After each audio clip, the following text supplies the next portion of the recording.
What's up guys, Andrew here on my channel Gearedinc, where I get to share what I'm passionate about with you. And my channel, that's PC tech, games, and gear.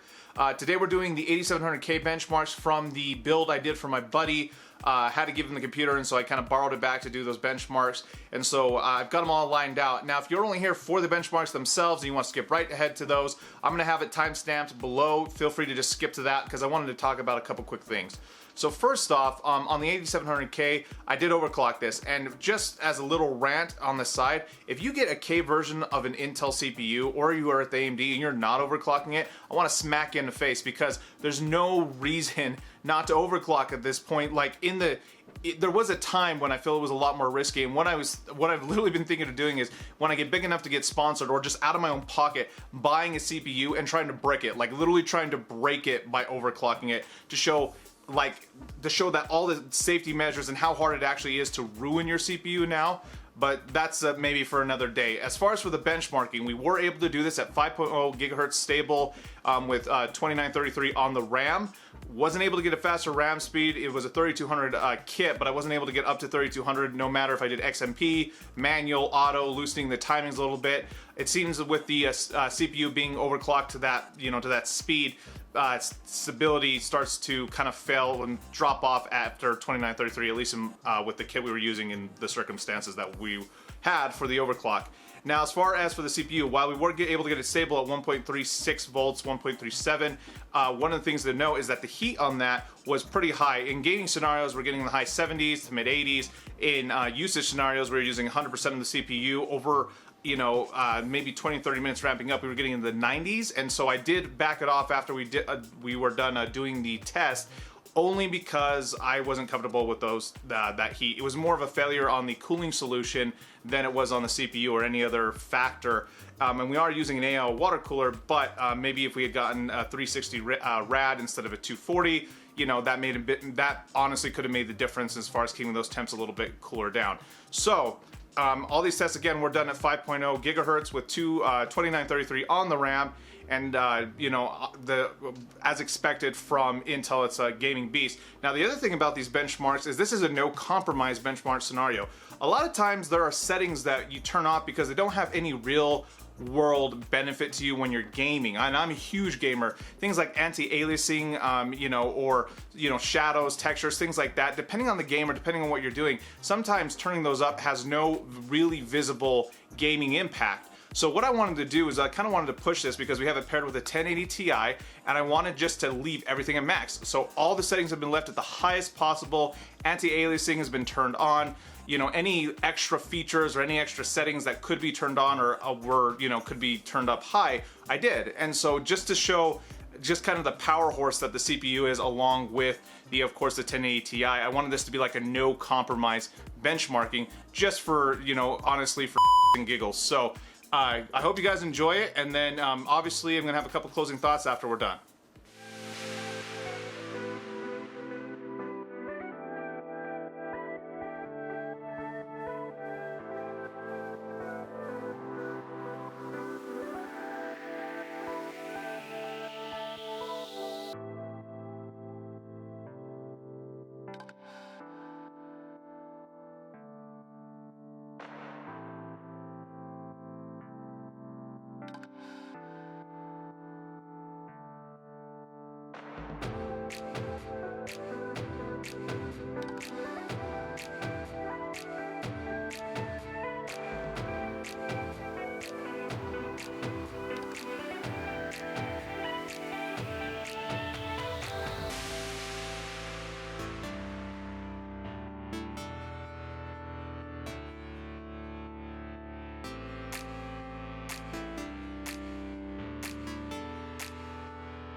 guys, there you go. So to no one's surprise, the 8700K is an absolute beast. It was fun doing benchmarks, because typically in these kind of scenarios, you're going to be turning off some of the features that I left on or turning them down because they don't have any real impact to your game as far as, you know, visually it doesn't really change anything that you can really see, and the performance that you're losing doesn't really justify it. But pretty fun. After, just so you guys know, doing all that, I did put a overclock on the GPU, and those FPS went up even more, but I didn't do it for all the games, so which is why I didn't show it in the video, just because obviously it wouldn't be a consistent benchmark.